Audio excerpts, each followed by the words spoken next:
yo soy el chamán de la tribu, ¿vale? Soy el chamán de la tribu, pero me tengo que ir, tengo que hacer un viaje para conectar con los dioses, masticar las hierbas, cosas del chamán, ¿vale? Te voy a dejar aquí un duro chamán de la tribu en secreto más bien guardado, que es hacer fuego. Te voy a enseñar a hacer fuego con el método troglodita. Vamos a usar, ¿vale? Este arco.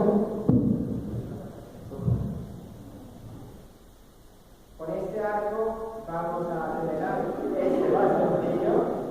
este bastoncillo lo vamos a acelerar sobre esta madera de aquí, así, y la fricción producirá aquí un calor que generará un carbón que arderá la mesa, quemará la primera fila, se va a todo el mundo de la vida.